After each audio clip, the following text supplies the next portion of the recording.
ආයුබෝවන්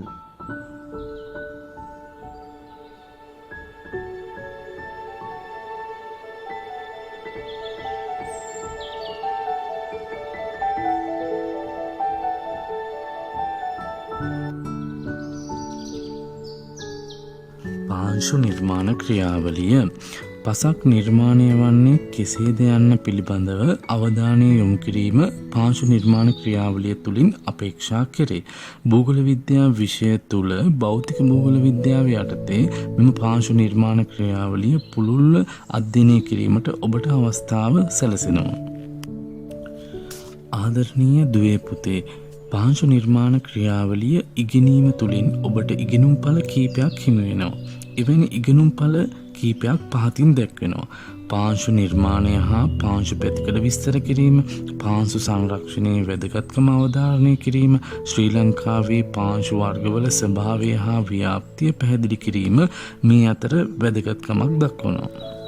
ප්‍රථමයෙන්ම පාංශු නිර්මාණ ක්‍රියාවලිය පිළිබඳ අවබෝධයක් ලබා ගමු. පස යනුවෙන් අදහස් කරන්නේ පෘථිවි කබුලේ ජීර්ණයට පත් ජීවී පැවැත්මට හිතකර ඉහළම කොටසයි. එමෙන්ම පාෂාණ ජීර්ණය මගින් නිර්මාණය වන ජීර්ණාවශේෂ සහ ඓන්ද්‍රිය ද්‍රව්‍ය පස ලෙස සරලව හැඳින්විය හැක.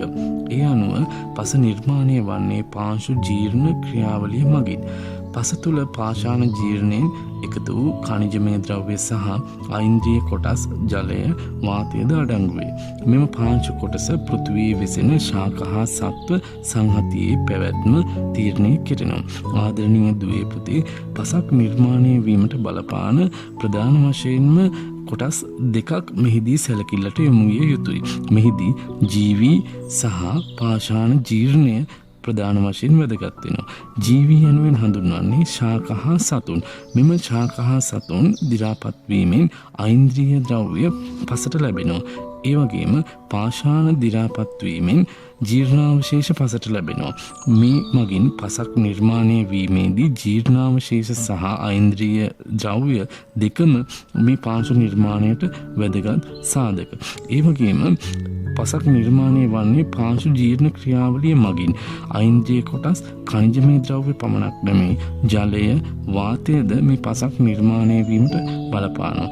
මේ නිසා මේ නිර්මාණය වූ පස පෘථිවියේ වෙසෙන ශාක හා සත්ව සංහතියේ පැවැත්ම තීරණය කෙරෙනවා. මේ නිසා පාංශු නිර්මාණ ක්‍රියාවලිය පිළිබඳ ඔබ මූලිකවම අවධානය යොමු කිරීමේදී ජීවී කොටස් සහ පාෂාණ ජීර්ණය පිළිබඳ අවධානය යොමු කළ යුතුයි. ඔබට මෙතැන් සිට පාංශු නිර්මාණ ක්‍රියාවලිය පිළිබඳව අවධානය යොමු කිරීමේදී මිනිත්තුක කාලයක් ඔබට හිමි වෙනවා. මේ මිනිත්තු කාලය උපරිම ප්‍රයෝජනට ගෙන මේ පාංශු නිර්මාණ ක්‍රියාවලිය අවබෝධය ලබා ගන්න.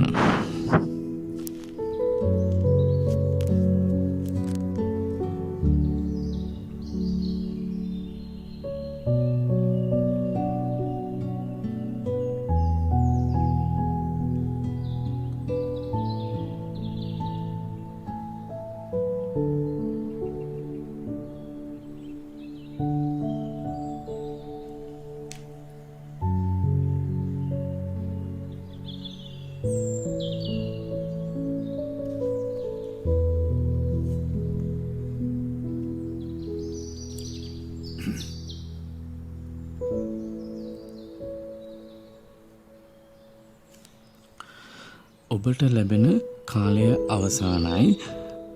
මාත් සමගම මේ පාංශු නිර්මාණ ක්‍රියාවලිය කුමක්දයි ඔබ පැවසිය යුතුයි. පාංශු නිර්මාණය පස යනුවෙන් අදහස් කරන්නේ පෘථිවි කබුලේ ජීර්ණයට පත් ජීවී පැවැත්මට හිතකර ඉහළම කොටසයි. එමෙන්ම පාෂාණ ජීර්ණය මගින් නිර්මාණය වන ජීර්ණාවශේෂ සහ ඓන්ද්‍රිය ද්‍රව්‍ය පස ලෙස සරලව හැඳින්විය හැක. ඒ අනුව පස නිර්මාණය වන්නේ පාංශු ජීර්ණ ක්‍රියාවලිය මගින්. පස තුළ පාෂාණ ජීර්ණයෙන් එකතු ඛනිජමය ද්‍රව්‍ය සහ ඓන්ද්‍රිය කොටස් ජලය වාතයද අඩංගු වේ. මෙම කොටස පෘථිවියේ විසෙන ශාක හා සත්ව සංහතියේ පැවැත්ම තීරණය කරයි. ආදරණීය දුවේ පුතේ, දැන් අපි බලමු පාංශු නිර්මාණ ක්‍රියාවලිය කෙරෙහි බලපාන සාධක මොනවාද යන්න. කිසියම් ප්‍රදේශයක පසක් නිර්මාණය වීම කෙරෙහි විවිධ සාධක බලපානවා. එම සාධකවල බලපෑම මත ඉතා ඉක්මනින් හෝ දීර්ඝ කාලයක් තුළ පසක් නිර්මාණය වීමේ හැකියාව පවතිනවා. එවැනි සාධක කීපයක් පවතිනවා. මව්පාෂාණය, දේශගුණය, භූවිෂමතාව, පාංශු ජීවීන්, කාලය. නැවත මම එම සාධක ඔබට පවසන්නම්. මව්පාෂාණය, දේශගුණය, භූවිෂමතාව, පාංශු ජීවීන්, කාලය. මේ ලැබෙන කෙටි කාල සීමාව තුළ මෙම සාධක පහ පාඩම් කරගත යුතුයි.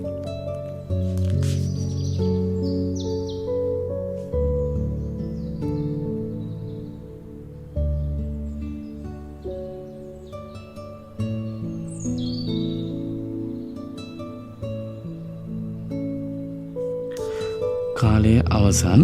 ඔබට දැන් තනිව මෙය පැවසිය හැකිදැයි උත්සාහ ගන්න.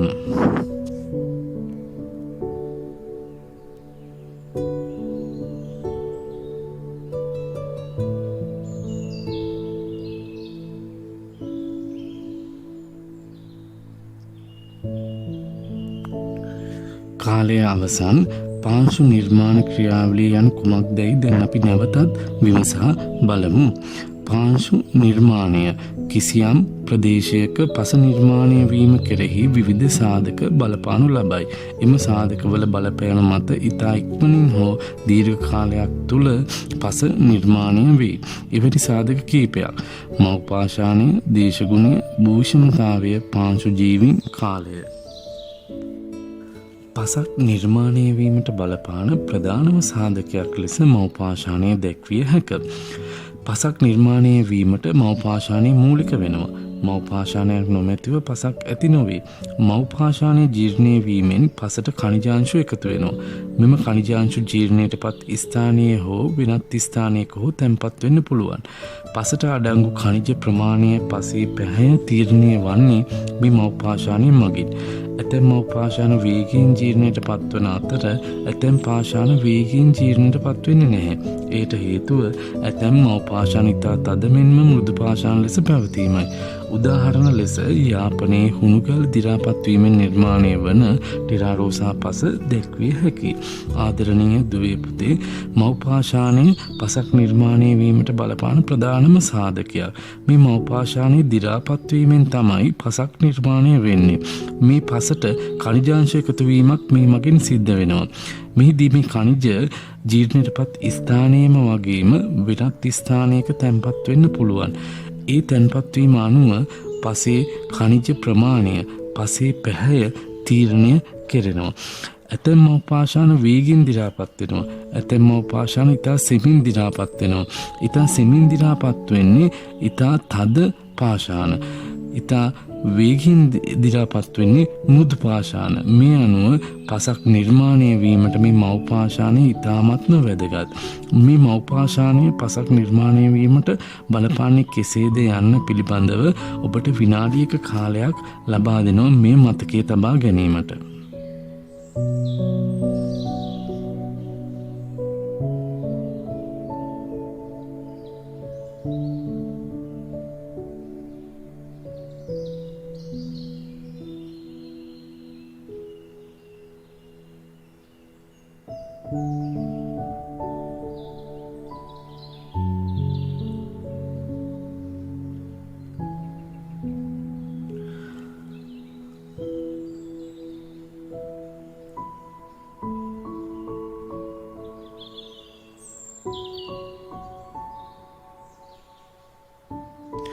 ඔබට ලබා දුන් කාලය අවසන්.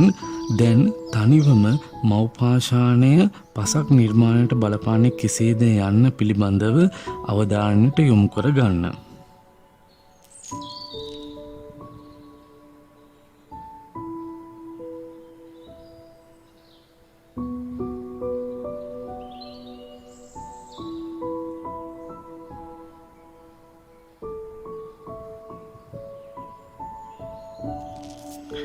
කාලය අවසන්.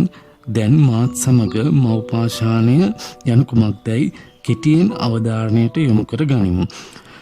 මව්පාෂාණය පසක් නිර්මාණය වීමට මව්පාෂාණය මූලික වේ. මව්පාෂාණයක් නොමැතිව පසක් ඇති නොවේ. මව්පාෂාණයේ ජීර්ණය වීමෙන් පසට khනිජාංශු එකතු වේ. මෙම khනිජාංශු ජීර්ණයටපත් ස්ථානයේ හෝ වෙනත් ස්ථානයක හෝ තැන්පත් වීමට පුළුවන්. පසට අඩංගු khනිජ ප්‍රමාණය පසේ පැහැය තීරණය වන්නේ මව්පාෂාණය මගිනි. ඇතැම් මව්පාෂාණ වේගයෙන් ජීර්ණයටපත් වන අතර ඇතැම් පාෂාණ වේගයෙන් ජීර්ණයටපත් නොවේ. එයට හේතුව ඇතැම් මව්පාෂාණ ඉතා තද මෙන්ම මෘදු පාෂාණ ලෙස පැවතීමයි. උදාහරණ යාපනයේ හුණුගල් දිරාපත් වීමෙන් නිර්මාණය වන ටෙරාරෝසා පස. පසක් නිර්මාණය වීමට බලපාන තවත් වැදගත් සාධකයක් ලෙස දේශගුණය දැක්විය හැක. පාංශු නිර්මාණයේදී ප්‍රධාන තැනක් ගන්නා දේශගුණය ප්‍රධාන වශයෙන්ම විචල්යන් කීපයකින් සමන්විත වෙනවා. වර්ෂාපතනය, උෂ්ණත්වය, ආර්ද්‍රතාව, ආලෝකය හා සුළඟ වැනි විචල්යන් සහ ඒවායේ සිදුවන දෛනික හා ඍතුමය වෙනස් වීම පස නිර්මාණය කෙරෙහි බලපෑම් ඇති කරනවා. වඩාත් වැදගත් වන්නේ වර්ෂාපතනය හා උෂ්ණත්වයයි. උෂ්ණත්වය මගින් මව්පාෂාණය භෞතික ඛණ්ඩනයට ලක් කරනවා. වර්ෂාපතනය මගින් පාෂාණ ඛාදනය වීම, රසායනික ජීර්ණය වේගවත් වීම පාංශු නිර්මාණ ක්‍රියාවලියට හේතු වෙනවා. ආර්ථ දේශගුණයේදී පාෂාණ මත සුද්‍රජීවී වර්ධනය වේගවත් වන නිසා පාංශු ජීර්ණයද වේගවත් වෙනවා. දුවේ පුතේ, දේශගුණය කියන සාධකයත් පසක් නිර්මාණයට බලපාන ප්‍රධානම සාධකයක්. මේ දේශගුණයේදී විචල්යන් කීපයක් තියෙනවා. වර්ෂාපතනය, උෂ්ණත්වය, ආර්ද්‍රතාවය, සුළඟ මේවැන් කීපයක්. මේවා දෛනිකව හා ඍතුමය වශයෙන් මේ කියන පසක් නිර්මාණය වෙන්න බලපානවා. ප්‍රධාන වශයෙන්ම මේ දේශගුණය සාධක දෙකක් බලපානවා පසක් නිර්මාණය වෙන්න. ඒ සාධක දෙක තමයි වර්ෂාපතනය සහ උෂ්ණත්වය. මේ උෂ්ණත්වය සීඝ්‍රයෙන් වැඩි වුණාම මව්පාෂාණයේ භෞතික ලෙස ඛණ්ඩනයට ලක් කරන්න පුළුවන්. වර්ෂාපතනය මගින් මේ පාෂාණ ඛාදනය වෙලා රසායනික ජීර්ණය වේගවත් වෙලා මේ පාංශු ක්‍රියාවලියට හේතු වෙනවා. ඒ නිසා මේ දේශගුණය මූලිකවම පසක් නිර්මාණය වීමට බලපානවා. ආදරණීය දුවේ පුතේ, මෙතෙන් සිට ඔබට විනාඩියක කාලයක් ලැබෙනවා මේ දේශගුණය කියන කොටස පාඩම් කර ගැනීමට.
ඔබට ලැබෙන කාලය අවසానයි. දැන් තනිවම දේශගුණය යනු කුමක්දයි, දේශගුණය යනු කුමක්දයි පසක් නිර්මාණය වීමේදී ප්‍රධාන තැනක් ගන්නා සාධකයක් දේශගුණය, වර්ෂාපතනය, උෂ්ණත්වය, ආර්ද්‍රතාව, ආලෝකය හා සුළඟ වැනි විචල්්‍ය සහ ඒවායේ සිදුවන දෛනික හා ඍතුමය වෙනස් වීම පස නිර්මාණය කෙරෙහි බලපෑම් ඇති කරන. වඩාත් වැදගත් වන්නේ වර්ෂාපතනය හා උෂ්ණත්වයයි. උෂ්ණත්වය මගින් මව්පාෂාණය භෞතිකව ඛණ්ඩනයට ලක් වෙනවා. වර්ෂාපතනය මගින් පාෂාණ ඛාදනය වීම, රසායනික ජීර්ණය වේගවත් වීම පාංශු නිර්මාණ ක්‍රියාවලියට හේතු වේ. ආර්ධ දේශගුණයේදී පාෂාණ මත සුද්‍රජීවී වර්ධනය වේගවත් වන නිසා පාංශු ජීර්ණයද වේගවත් වේ. පසක් නිර්මාණය වීමට බලපාන තවත් වැදගත් සාධකයක් ලෙස භූවිෂමතාව දක්වන්න පුළුවන්. පෘථිවිය මතුපිට හැඩය භූවිෂමතාව ලෙස හැඳින්වෙනවා. භූවිෂමතාවෙහි උච්චත්වය මත උෂ්ණත්වය වෙනස් වෙනවා. භූවිෂමතාව හා සම්බන්ධ වන බෑවුම් හා බෑවුම් තීව්‍රතා පස නිර්මාණය කෙරෙහි බලපානවා. යම් අවස්ථාවක නැත්නම් යම් ස්ථානයක නිර්මාණය වූ පස්වල භෞතික ලක්ෂණ තීරණය කිරීමට භූවිෂමතාවය බලපානවා. පස මතු පිට සිදුවන ක්‍රියාවලීන් වන කාදනය, නිදිනහාදනය මෙන්ම පස තුළ ක්‍රියාත්මක වන ක්‍රියාවලීන් වන පස තුළින් ජලය ගලා යාම, භූ ජල මට්ටම ආදිය පාංශු නිර්මාණය කෙරෙහි බලපානවා. ආදරණීය දුවේ පුතේ, පසක් නිර්මාණය වීමට බලපාන ප්‍රධානම සාධකයක් තමයි භූවිෂමතාවය. මේ භූවිෂමතාවය යනුවෙන් හඳුන්වන්නේ භූමියේ හැඩය නැත්නම් පෘථුවියේ මතුපිට හැඩය. මේ මතුපිට හැඩය භූවිෂමතාවය ලෙස හඳුන්වන අතර මේ යම් ස්ථානවල බෑවුම් හා බෑවුම් තීව්‍රතා මත පසක් නිර්මාණය වෙන්න පුළුවන්. ඒට භෞතික සාධක තමයි බලපාන්නේ. මේදී වැදගත්ම සාධක දෙකක් අපට වැදගත් වෙනවා. එනම් කාදනය, නිදිසාදනය කියන කාරණා දෙක. බෑවුම් අධික ප්‍රදේශවල කාදනය මගින් පසක් නිර්මාණය වෙන්න පුළුවන්. ඒ වගේම තැනිතල ආශ්‍රිතව ඒ කාදනය වෙන ද්‍රව්‍ය තැන්පත් වීමෙන් පසක් නිර්මාණය වෙන්න පුළුවන්. ඒ අපි නිදිසාදනය කියලා හඳුන්වනවා. ඔබට විනාඩියක කාලයක් දෙනවා මේ භූවිෂමතාවය කියන කොටස පසට නිර්මාණයට වැදගත් වන ආකාරය මතකයේ තබා ගැනීමට.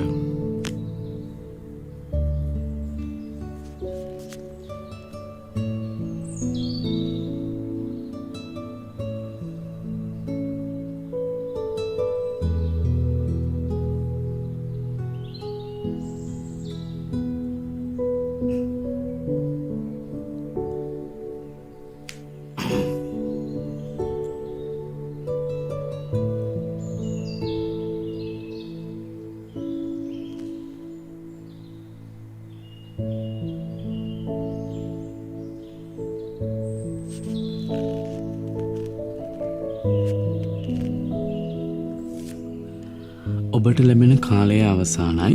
දැන් ඔබ තනිවම භූවිෂමතාවය පසක් නිර්මාණයට බලපාන්නේ කෙසේදයි කෙටියෙන් පවසන්න.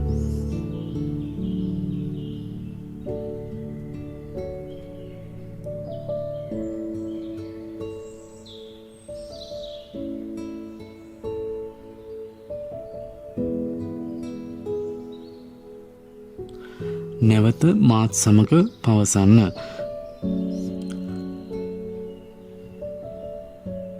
භූවිෂමතාවය පෘථුවිය මතුපිට හැඩය භූවිෂමතාව ලෙස හැඳින්වෙනවා. භූවිෂමතාවෙහි උච්චත්වය මත උෂ්ණත්වය වෙනස් වේ. භූවිෂමතාව හා සම්බන්ධ වන බෑවුම් හා බෑවුම් තීව්‍රතා පස නිර්මාණය කෙරෙහි බලපානවා.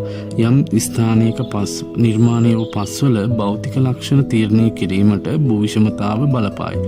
පස මතුපිට සිදුවන ක්‍රියාවලීන් වන කාදනය, නිදිසාදනය මෙන්ම පස තුළ ක්‍රියාත්මක වන ක්‍රියාවලීන් වන පස තුළින් ජලය ගලා යාම, භූ ජල මට්ටම ආදිය පාංශු නිර්මාණය කෙරෙහි බලපානවා. ආදරණීය දුවේ පුතේ, ඓන්ද්‍රීය පද්ධතියද පසක් නිර්මාණය වීම කෙරෙහි බලපාන වැදගත් සාධකයක්. ඓන්ද්‍රීය පද්ධතිය ලෙස ශාක හා සත්ත්ව කොටස් වැදගත් වෙනවා. පසේ ජීවත් වන ජීවීන් ශුද්‍ර සහ මහේක්ෂ වශයෙන් කොටස් කරන්න පුළුවන්. එමෙන්ම පසට ඓන්ද්‍රීය ද්‍රව්‍ය ලැබෙන ප්‍රධාන මූලය පැලෑටි ආවරණයයි. පාංශු නිර්මාණයේදී ශාක ප්‍රභේද හා ප්‍රමාණය වෙනස් වන විට එමගින් ඓන්ද්‍රීය ද්‍රව්‍ය සැපයීමේද වෙනස්කම් ඇති වෙනවා. පසෙහි වසන ශුද්‍ර ජීවීහු, ගැඩවිලුන් සහ වෙනත් මහා ජීවීහු පසෙහි විවිධ කොටස් මිශ්‍ර කිරීමෙන් පසේ කාබනික ද්‍රව්‍ය එකතු කිරීමෙන් පස නිර්මාණයට දායක වෙනවා.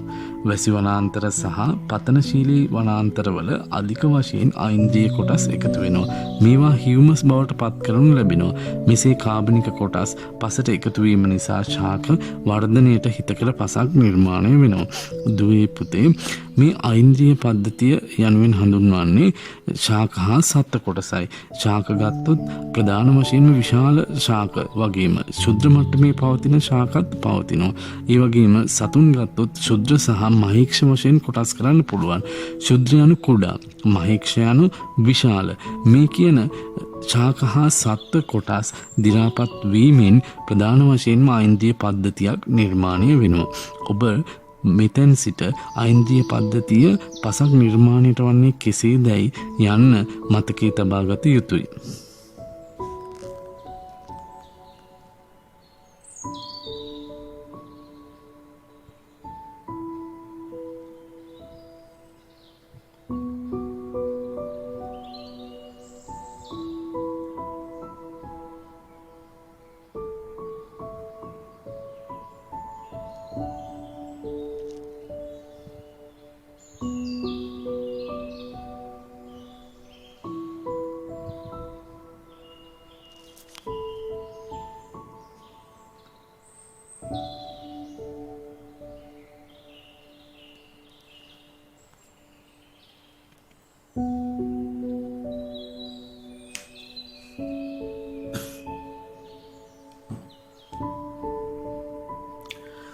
ඔබට ලැබෙන කාලය අවසానයි. දැන් තනිව ඓන්ද්‍රිය පද්ධතිය පසක් නිර්මාණය වන්නේ කෙසේදයි මතකයේ තබා ගන්න.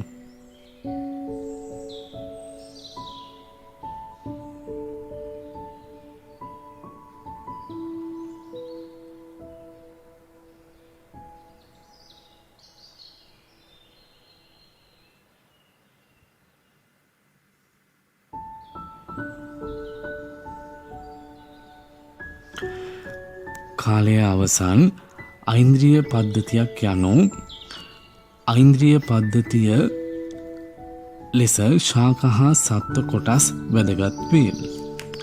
පසේ ජීවත් වන ජීවීන් ශුද්‍ර හා මහේක්ෂ වශයෙන් කොටස් කළ හැකිය. එමෙන්ම පසට ඓන්ද්‍රිය ද්‍රව්‍ය ලැබෙන ප්‍රධානම මූලය පැලෑටි ආවරණයයි. පාංශු නිර්මාණයේදී ශාක ප්‍රභේද හා පාෂාණ වෙනස් වන විට එමගින් ඓන්ද්‍රිය ද්‍රව්‍ය සැපයුමෙහිද වෙනස්කම් ඇතිවේ. පසෙහි වෙසෙන ශුද්‍ර ජීවීහු ගැඩවිලු සහ වෙනත් මහා ජීවීහු පසෙහි විවිධ කොටස් මිශ්‍ර කිරීමෙන් සහ කාබනික ද්‍රව්‍ය එකතු කිරීමෙන් පස නිර්මාණයට දායක වෙති. වැසි වනාන්තර සහ පතනශීලී වනාන්තරවල අධික වශයෙන් ඓන්ද්‍රිය කොටස් එකතු වේ. මේවා හියුමස් බවට පත් කරනු ලැබේ. මෙසේ කාබනික කොටස් පසට එකතු වීම නිසා ශාක වර්ධනයට හිතකර පසක් නිර්මාණය කෙරේ. කාලයද පසක් නිර්මාණය වීම කෙරෙහි බලපාන වැදගත් සාධකයක්. පාංශු නිර්මාණ ක්‍රියාවලිය කෙරෙහි කාලය ඍජු බලපෑමක් සිදු නොකරනවා. එහෙත් එම ක්‍රියාවලීන් කොපමණ කාලයක් තිස්සේ ක්‍රියාත්මක වී තිබේද යන්න පසේ ස්වභාවය හා පරිණතභාවය තීරණය වීම කෙරෙහි බලපායි. පාංශු නිර්මාණ ක්‍රියාවලීන්ගේ ශීඝ්‍රතාව කොපමණද යන්න පිළිබඳව තවමත් නියම අවබෝධයක් නැත. එම නිසා යම් පසක් දැනට තිබෙන තත්වයට වර්ධනය වීමට කොපමණ කාලයක් ගත වූයේද යන්න කිව නොහැකි. ආදරණීය දුවේ පුතේ, මූලික සාධක 4ට අමතරව මේ කාලය යන සාධකයේ ඍජු ලෙස බලපෑමක් සිදු කරන්නේ නැහැ. එහෙත් ඒ කියන දේශගුණය, භූ විෂමතාවය, ඓන්ද්‍රිය පද්ධතිය යන සාධක සියල්ලක්ම තීරණය වෙන්න, එම සාධක ක්‍රියාත්මක වෙන්න යම්කිසි කාලයක් ගත වෙනවා. ඒ වගේම එම පසේ ස්වභාවය හා පරිණතභාවය තීරණය වෙන්නත් කාලයක් ගත වෙනවා. ඒ නිසා මේ කාලය යන සාධකයක් ඍජු බලපෑමක් සිදු නොකලත් පසක් නිර්මාණයට බලපාන එක් සාධකයක් ලෙස හඳුනා ගන්න පුළුවන්. ඔබට විනාඩික කාලයක් ලැබෙනවා මේ කාලය යන සාධකය පාඩම් කර ගැනීමට.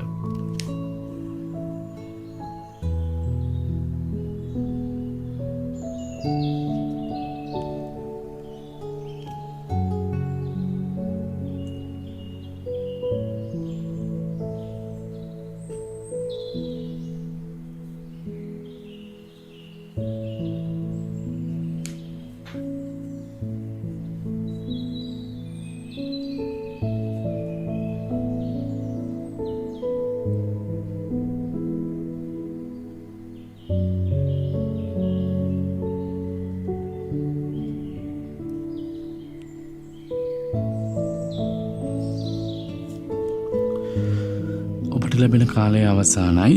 දැන් තනිව මේ කාලය යන සාධකයේ මතකයේ තබා ගන්න.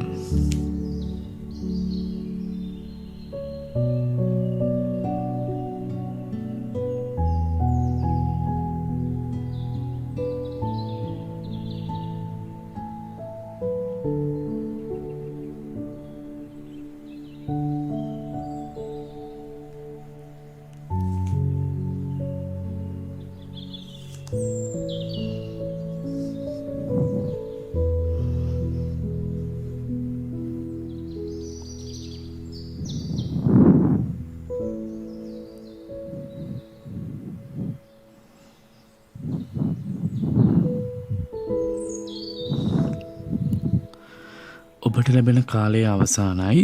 නැවත මාත් සමග මෙම සාධකය පවසන්න.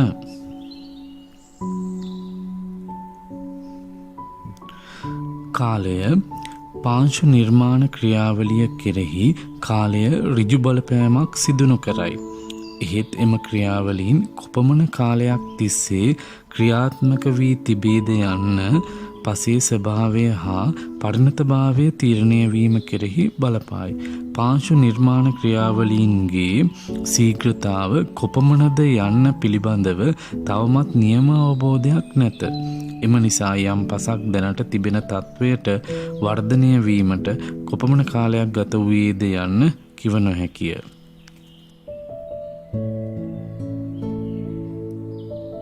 ආදරණීය දුවේ පුතේ, දැන් අපි පසේ ප්‍රධාන ලක්ෂණ මොනවාද යන්න පිළිබඳ අවබෝධයක් ලබා ගමු. පසේ දැකිය හැකි විවිධ ලක්ෂණ භෞතික වශයෙන් හා රසායනික වශයෙන් කොටස් දෙකක් හඳුනා ගන්න පුළුවන්. මෙහිදී භෞතික ලක්ෂණ කීපයක් පවතිනවා. ඒ අතර පාංශු වයනය, පාංශු ව්‍යුහය, පාංශු වර්ණය, පාංශු ජලය, පාංශු ගැඹුර. ආයි නැවතත් අපි මතක් කරගමු. භෞතික ලක්ෂණ පාංශු වයනය, පාංශු ව්‍යුහය, පාංශු වර්ණය, පාංශු ජලය, පාංශු ගැඹුර. ඒ වගේම පසේ රසායනික ලක්ෂණත් කීපයක් පවතිනවා. ඒවා නම් ආම්ලිකතාව, ශාරීයතාව, ලවණතාව. මේ කෙටි කාලය ඔබට ලබා දෙන්නේ පසේ ප්‍රධාන ලක්ෂණ වන භෞතික ලක්ෂණත් රසායනික ලක්ෂණත් මතකයේ තබා ගැනීමට.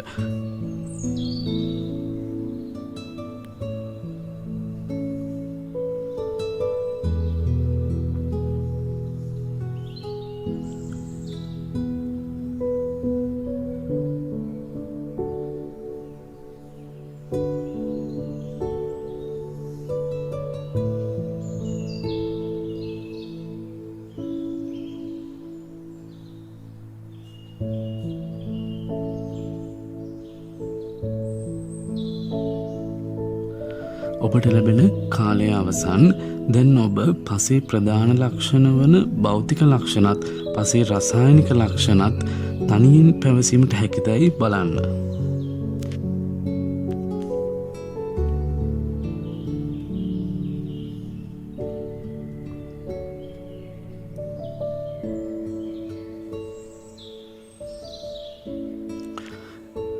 කාලය අවසන්.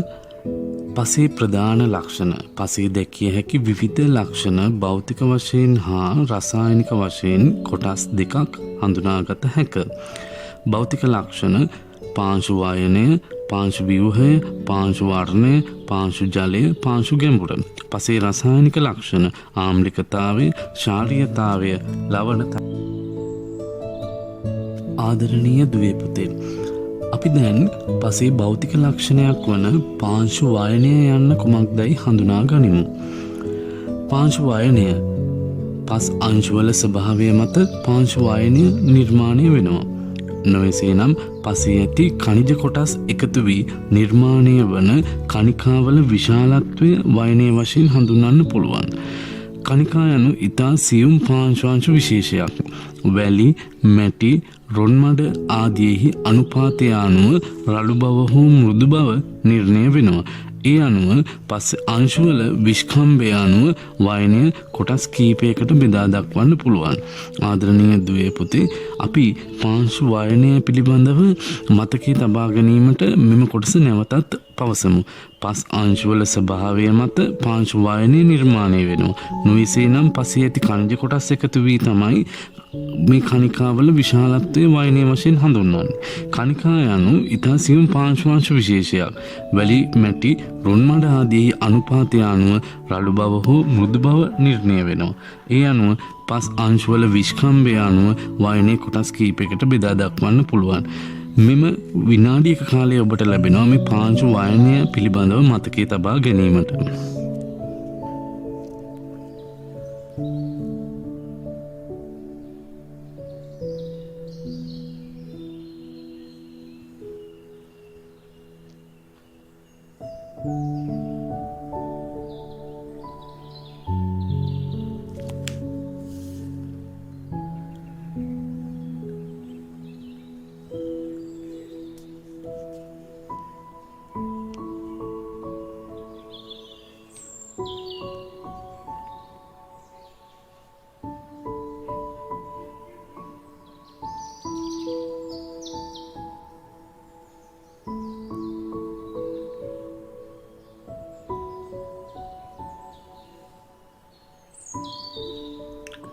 ඔබට ලැබෙන කාලය අවසන්. පාංශු වයනයක් යනු කුමක්දැයි මතකයේ තබා ගැනීමට ඔබට හැකිදැයි මේ මොහොතේ සිට බලන්න.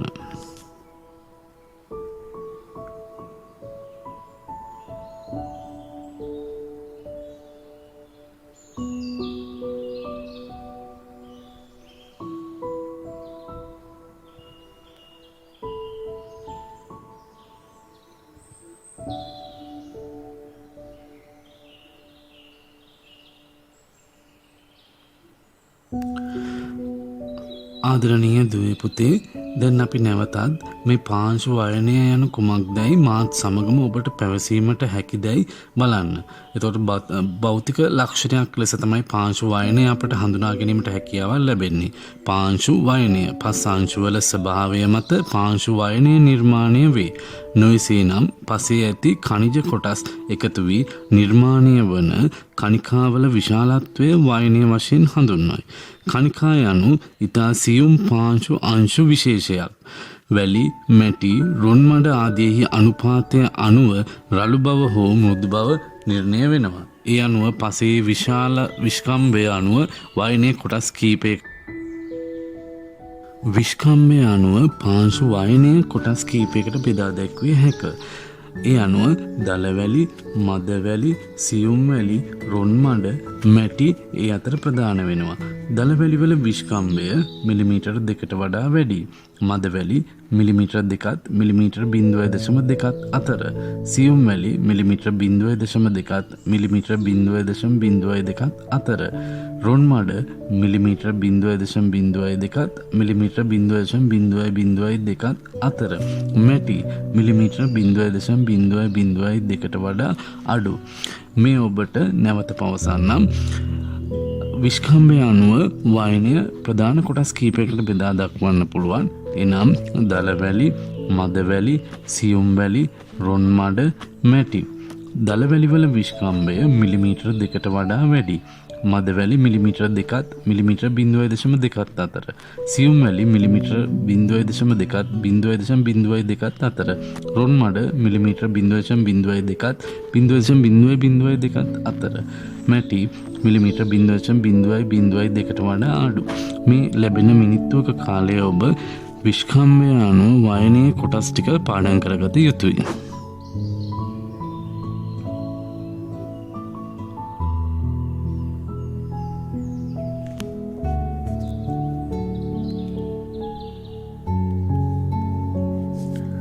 ඔබට ලැබෙන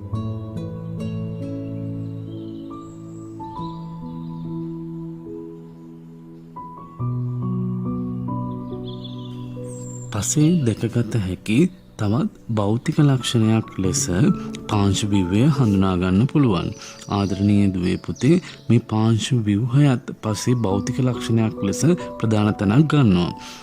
පසේ ඇති සියුම් වැලි, මැටි, රොන්මඩ එකට එකතු වී පස් කැටිති නිර්මාණය වෙනවා. මෙම පස් කැටිති එකට එකතු වී ඇති ආකාරය එහි ව්‍යුහයයි. මෙම ව්‍යුහය මත පාංශු ජලය ඓන්ද්‍රීය ක්‍රියා තීරණය වෙනවා. පස් කැටිති එකතු වී සෑදෙන පස් පිඬු විවිධ ප්‍රමාණයේ හැඩතලවලින් යුක්ත වෙනවා. එවැනි ව්‍යුහයන් කීපයක් පවතිනවා. මෙම ව්‍යුහයන් කීපය පැවසීමට පෙර මේ පාංශු ව්‍යුහය යන කොටස නැවත වරක් පවසමු. පසේ ඇති සියුම් වැලි, මැටි, රොන්මඩ එකට එකතු වී පස් කැටිති නිර්මාණය වෙනවා. පස් කැටිති එකට එකතු වී ඇති ආකාරය එහි ව්‍යුහයයි. මෙම ව්‍යුහය මත පාංශු ජලය ඓන්ද්‍රීය ක්‍රියා තීරණය වෙනවා. පස් කැටිති එකට එකතු වී සෑදෙන පස් පිඬු විවිධ ප්‍රමාණයේ හැඩතලවලින් යුක්ත වෙනවා. එවැනි ව්‍යුහයන් කීපයක් තිබෙනවා. ආදරණීය දුවේ පුතේ, ඔබට මේ ලැබෙන විනාඩියක කාලය මේ පාංශු ව්‍යුහය යන්න කුමක්දයි අවබෝධ කර ගැනීමට මතකයේ තබා ගන්න.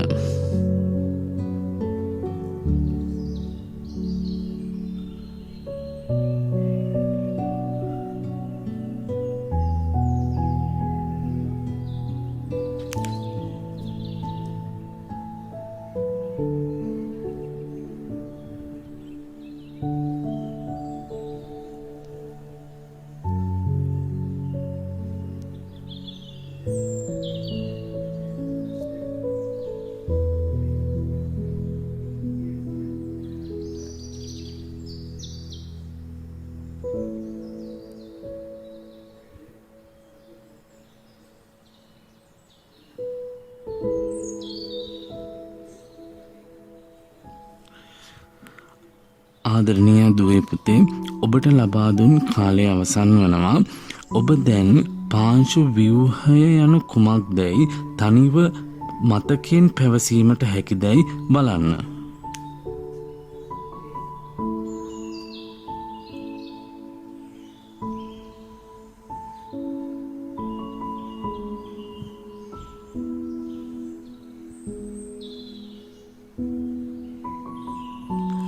කාලය අවසන්. ඔබ දැන් මාත් සමගම පාංශු ව්‍යුහය යනු කුමක්දයි පවසමු. පසෙහි ඇති සියුම් වැලි මැටි රොන් මඩ එකට එකතු වී පස් කැටිති නිර්මාණය වේ. පස් කැටිති එකට එකතු වී ඇති ආකාරය එහි ව්‍යුහයයි. මෙම ව්‍යුහය මත පාංශු ජලය ඓන්ද්‍රිය ක්‍රියා තීරණය වේ. පස් කැටිති එකට එකතු වී සෑදෙන පස් පිඩු විවිධ ප්‍රමාණයේ හැඩතල වලින් යුක්ත වේ. එවැනි ව්‍යුහයන් කීපයක් පවතී. ආදරණීය දුවේ පුතේ දැන් අපි බලමු පසේ ව්‍යුහාත්මක ලක්ෂණ මොනවාද යන්න. කැටිති, කුට්ටි, තැටි, ප්‍රිස්මාකාර, ස්තම්භාකාර. ආයිනවත වරක් කියවමු. කැටිති, කුට්ටි, තැටි, ප්‍රිස්මාකාර, ස්තම්භාකාර. දැන් ඔබට දිස්වෙන රූප සටහනින් පෙනෙන්නේ පසේ ව්‍යුහාත්මක ලක්ෂණයි. එම ව්‍යුහාත්මක ලක්ෂණ ඔබට ලබා දෙන ප්‍රශ්න පත්‍රයේ වෙනමම සටහන් කරගත යුතුයි.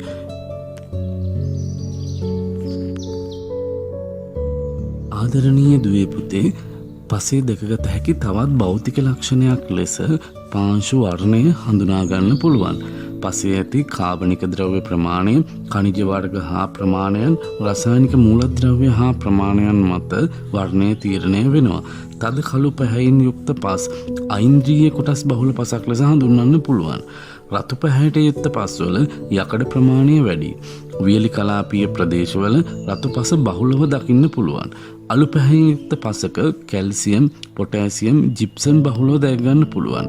එසේ නමුත් පසේ වර්ණය පරීක්ෂා කිරීමෙන් පමණක් රසායනික සංයුතිය පිළිබඳ නිවැරදි අවබෝධයක් ලබාගත නොහැකිය. මෙහිදී දුවේ පුතේ පාංශු වර්ණය පසකට ලැබෙන්නේ පසේ ඇති කාබනික ද්‍රව්‍ය ප්‍රමාණය මතත්, ඛනිජ වර්ග ප්‍රමාණය මතත්, රසායනික මූලද්‍රව්‍ය ප්‍රමාණය මතත් බව අවබෝධ කරගත යුතුයි. ඔබට දැන් විනිත්තුවක කාලයක් ලැබෙනවා මේ පාංශු වර්ණය මතකයේ තබා ගැනීමට.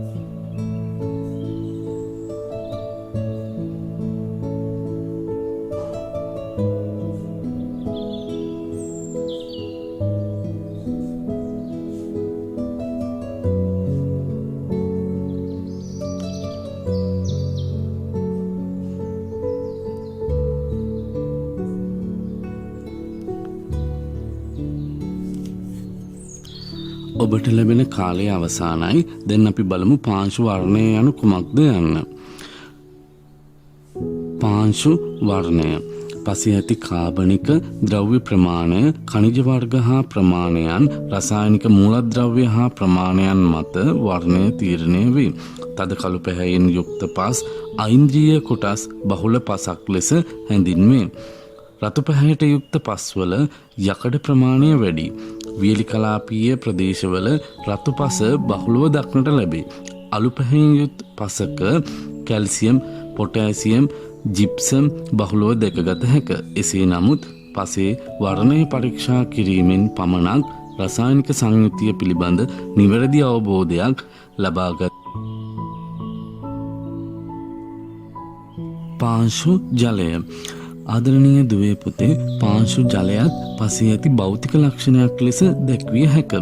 පසේ ඇති ජලය හා වායුව පවතින්නේ ශුද්ධ විවර හා මහා විවර තුලයි. පාංශු කුට්ටිය අතර පවතින මහා විවර වර්ෂාවත් සමග ජලයෙන් පිරී යන විට ඒවායේ අඩංගු වාතය ඉවත් වීම සිදු වෙනවා. මෙම මහා විවර තුල ඇති ජලය දිගු කාලයක් නොපවතී. එසේ කණිකා අතර පවතින ඉඩ ප්‍රමාණය තුළ ඇති ශුද්ධ විවරවල අඩංගු ජලය ගුරුත්වයේ බලපෑම නිසා එතරම් වේගයෙන් ඉවත් වෙන්නේ නැහැ. ඒ නිසා ආදරණීය දුවේ පුතේ පාංශු ජලය පිළිබඳ අපි නැවතත් අවධානය යොමු කරමු. මේ පාංශු ජලය පස තුළ පවතින්නේ ශුද්ධ විවර හා මහා විවර තුළ. එතකොට මේ ශුද්ධ විවර හා මහා විවර වර්ෂාවත් සමග ජලයෙන් පිරෙනවා. ඒ ජලයෙන් පිරුණට පසු ඒ තුළ තියෙන වාතය ඉවත් වෙනවා. හැබැයි මහා විවර ඉක්මනින් මේ ජලය ඉවත් වීමක් සිද්ධ වෙනවා. හැබැයි ශුද්ධ විවරවල එතරම් ඉක්මනින් ජලය ඉවත් වෙන්නේ නැහැ. ඔබට මේ විනුත්වක කාලය ලබා දෙන්නේ මේ පාංශු ජලය පිළිබඳ අවබෝධයක් ලබා ගැනීමට.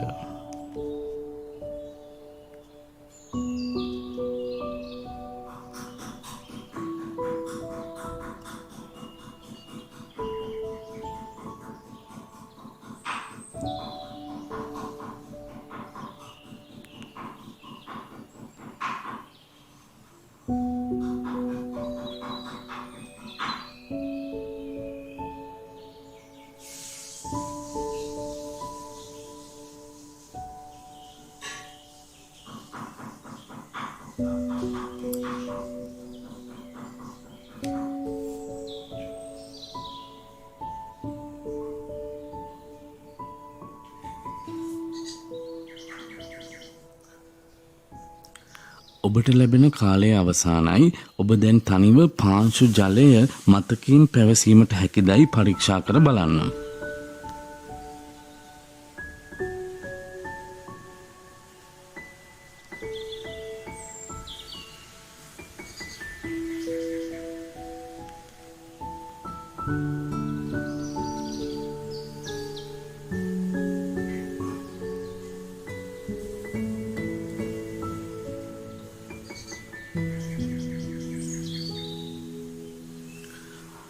ආදරණීය දුවේ පුතේ දැන් මාත් සමග පාංශු ජලය යන කුමක්දයි පවසන්න. පාංශු ජලය පසේ ඇති ජලය හා වායුව පවතින්නේ ශුද්ධ විවර හා මහා විවර තුලයි. පාංශු කුට්ටි අතර පවතින මහා විවර වර්ෂාවත් සමග ජලයෙන් පිරී යන විට ඒවායේ අඩංගු වාතය ඉවත් වීම සිදු වෙනවා. මහා විවර තුල ඇති ජලය දිගු කාලයක් නොපවතී. එසේ කණිකා අතර ඉඩ ප්‍රමාණය තුල ඇති ශුද්ධ විවරවල අඩංගු ජලය ගුරුත්වයේ බලපෑම නිසා ඊතරම් වේගයෙන් ඉවත් වීමක් සිදුවන්නේ නැහැ. පාංශු ජලය තැන්පත් වී ඇති ආකාරය අනුව ප්‍රධාන වශයෙන් ආකාර තුනයි. එනම් ගුරුත්වාකර්ෂණ ජලය, කේශාකර්ෂණ ජලය, ජලාකර්ෂණ ජලය. ආදරණීය දුවේ පුතේ ආයි නැවත අපි පවසමු ගුරුත්වාකර්ෂණ ජලය, කේශාකර්ෂණ ජලය, ජලාකර්ෂණ ජලය. ඔබට කෙටි කාලයක් ලැබෙනවා මේ ජලය තැන්පත් වී ඇති ආකාර තුන මතකයේ තබා ගැනීමට.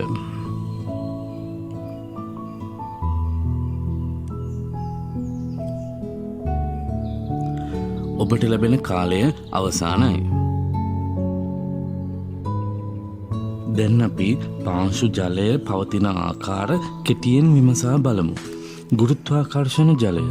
ගුරුත්වාකර්ෂණ ජලය යනුවෙන් හඳුන්වන්නේ ගුරුත්වය අනුව පහළට කිඳා බසින ජල කොටසයි.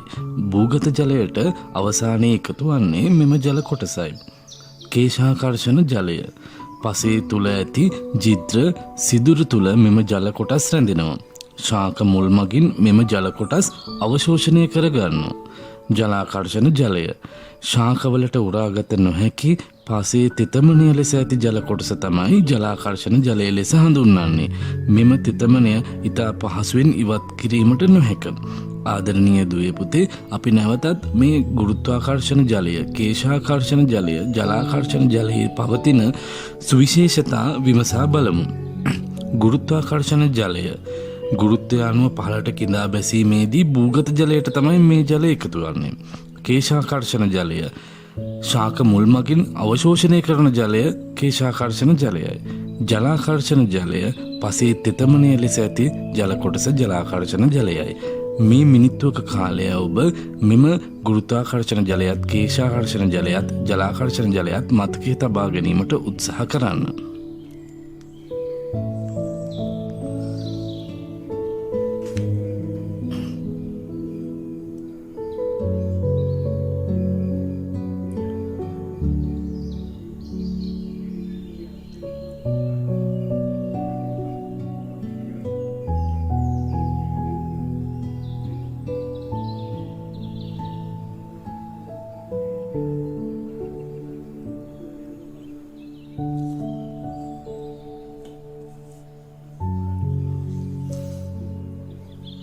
ඔබට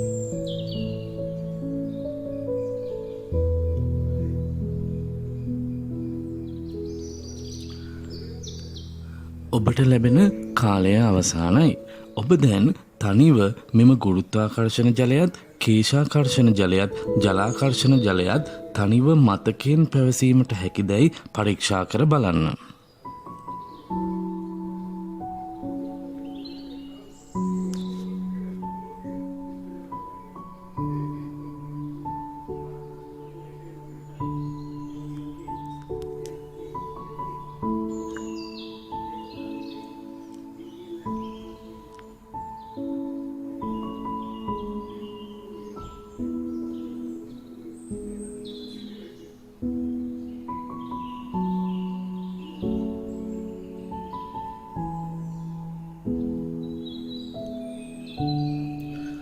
කාලය අවසానයි. දැන් තනිව මා සමග පැවසීමකට හැකිදැයි පරීක්ෂා කර බලමු. ගුරුත්වාකර්ෂණ ජලය. ගුරුත්වාකර්ෂණ ජලය යනුවෙන් හඳුන්වන්නේ ගුරුත්වය අණුව පහළට කිඳා බසින ජල කොටසයි. භූගත ජලයට එකතු වන්නේ මෙම ජල කොටසයි. කේශාකර්ෂණ ජලය. පස් තුළ ඇති ජිත්‍ර සිදුරු තුළ මෙම ජල කොටස් රැඳේ. ශාක මුල් මගින් මෙම ජල කොටස් අවශෝෂණය කර ගනී. ජලාකර්ෂණ ජලය. ශාකවලට උරාගත නොහැකි පසේ තෙතමනය ලෙස ඇති ජල කොටස ජලාකර්ෂණ ජලය ලෙස හැඳින්වේ. මෙම තෙතමනය පහසුවෙන් ඉවත් නොවේ. 100% මෙම ජල කොටස ඉවත් නොවන බව පැවසේ. ආදරණීය දුවේ පුතේ, පාංශු ගැඹුරද පසේ එක් භෞතික ලක්ෂණයක් ලෙස හඳුනා ගන්න පුළුවන්. අපි දැන් පාංශු ගැඹුර යනු කුමක්දයි විමසා බලමු. පාංශු ගැඹුරද භෞතික වශයෙන් වැදගත්. වර්ධනය වූ පසක වර්ධනය නොවූ පසකට වඩා ගැඹුර වැඩි. පාංශු පැතිකඩක් මගින් පසේ ගැඹුර අවබෝධ කරගන්න පුළුවන්.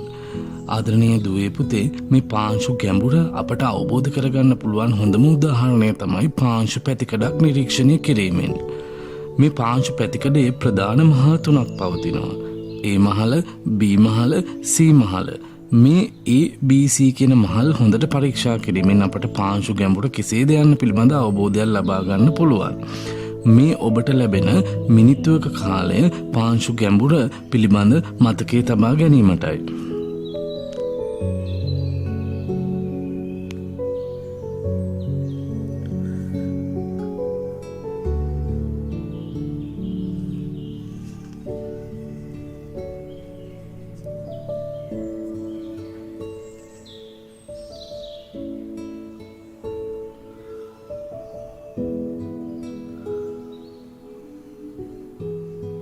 ඔබට ලැබෙන කාලය අවසానයි. ආදරණීය දුවේ පුතේ, පාංශු ගැඹුර පිළිබඳ ඔබ තනිව මතකයෙන් පැවසීමට හැකිදයි පරීක්ෂා කිරීමට ඔබ දැන් පෙළඹෙන්න.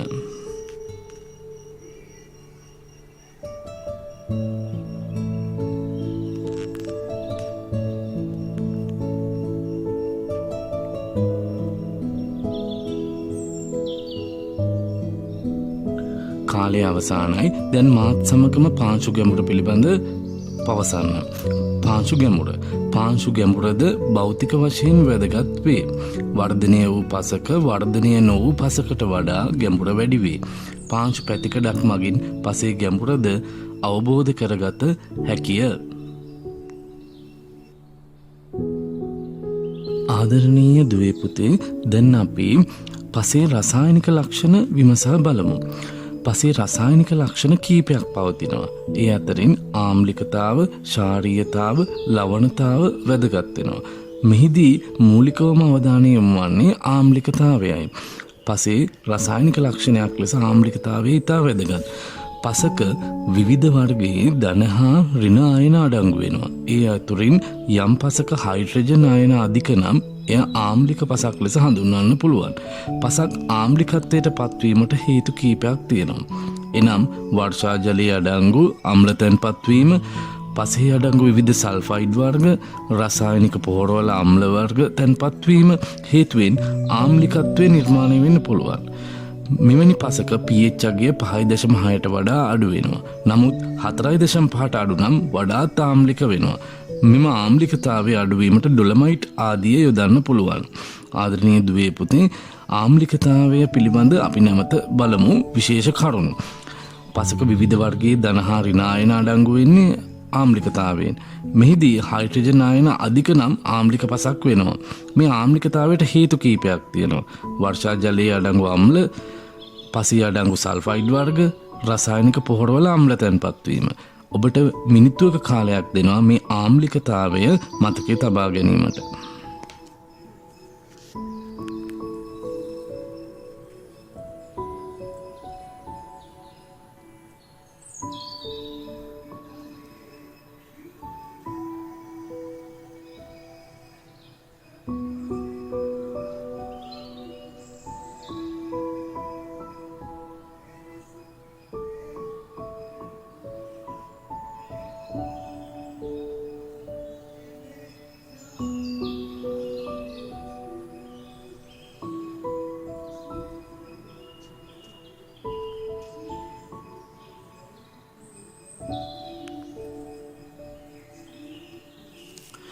ඔබට ලැබෙන කාලය අවසానයි. ඔබ දැන් තනිව පසේ රසායනික ලක්ෂණ මතකයෙන් පැවසීමට හැකිදැයි පරීක්ෂා කර බලන්න.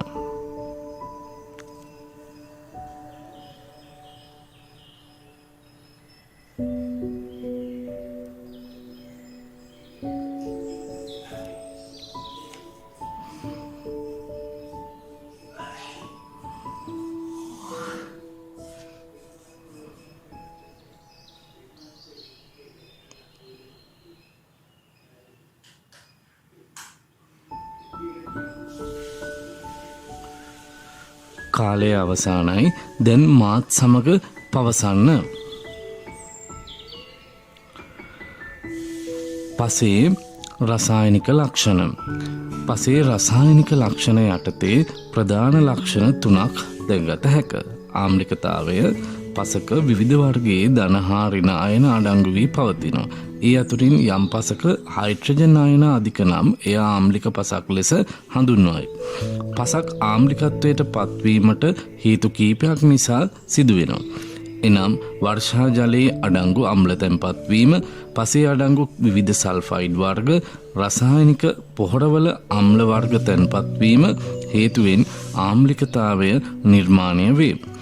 මෙවැනි පසක pH අගය 5.6ට වඩා අඩු වේ. නමුත් 4.5ට අඩු නම් වඩාත් ආම්ලික වේ. මෙම ආම්ලිකතාවය අඩුවීමට ඩොලමයිට් ආදී හුණු යොදාගනු ලැබේ.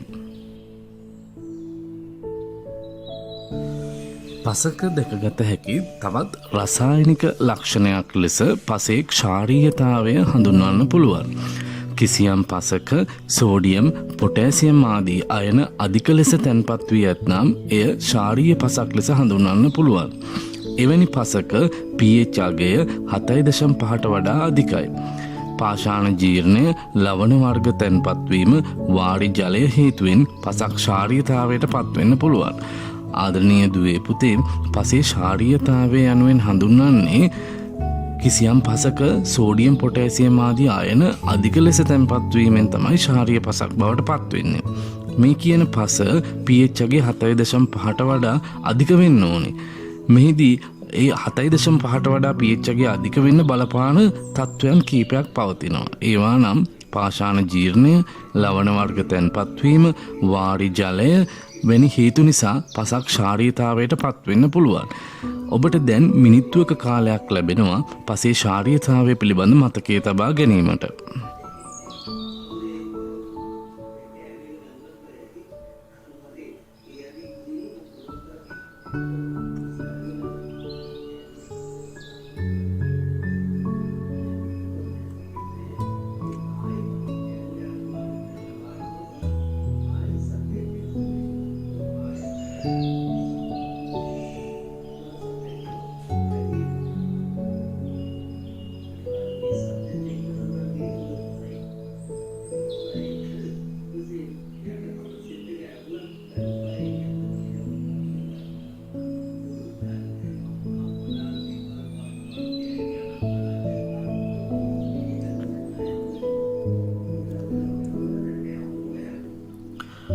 ඔබට ලැබෙන කාලය අවසානයි.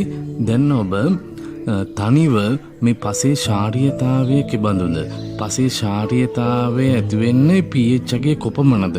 ඒ වගේම පසේ ශාරීයතාවයට පත්වෙන්න බලපාන හේතු මොනවාද යන්න තනියෙන් පැවසීමට හැකිදයි පරීක්ෂා කර බලන්න.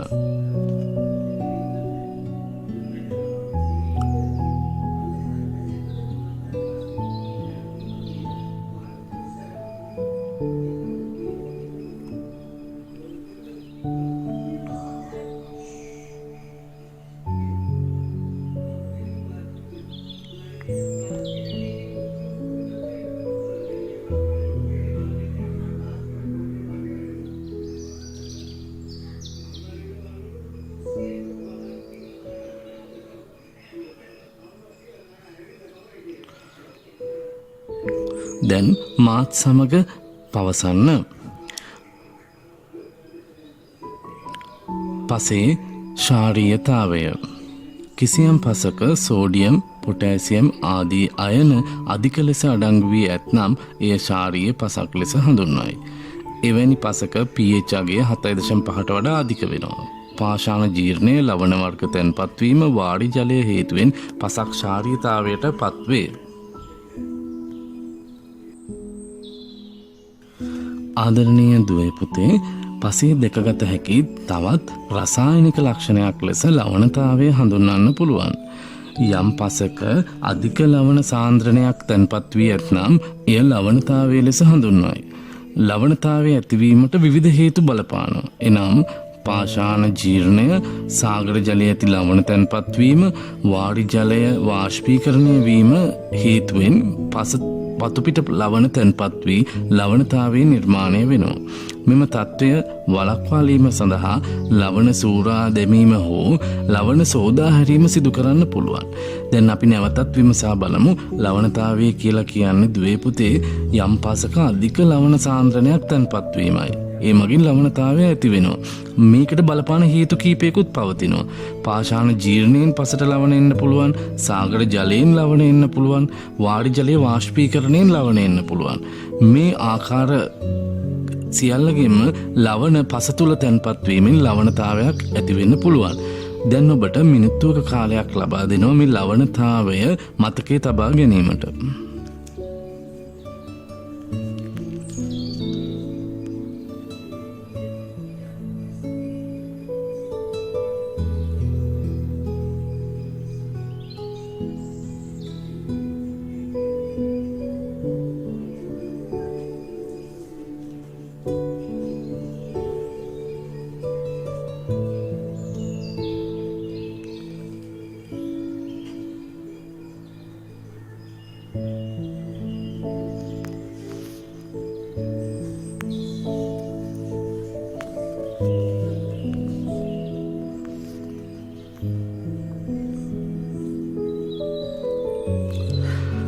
ඔබට ලැබෙන කාලය අවසානයි. ආදරණීය දුවේ පුතේ, ලවණතාවය යනු කුමක්ද? ලවණතාවය ඇතිවෙන්න බලපාන හේතු මොනවාද? ඒ වගේම ලවණ ඉවත් කිරීමට මොන වගේ ක්‍රියාමාර්ග ගන්න පුළුවන්ද යන්න පිළිබඳව දැන් ඔබ තනිව මතකයෙන් පැවසීමට හැකිදයි පරීක්ෂා කර බලන්න.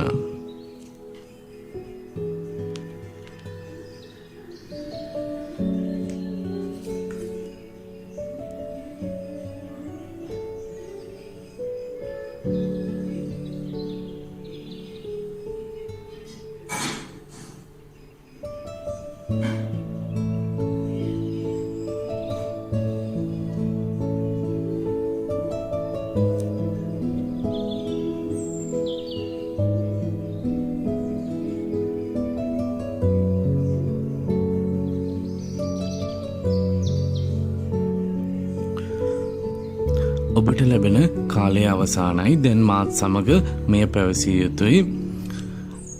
ලවණතාවය යම් පසක අධික ලවණ සාන්ද්‍රණයක් තැන්පත් වී ඇතනම් මේ ලවණතාවය ලෙස හඳුන්වනවා.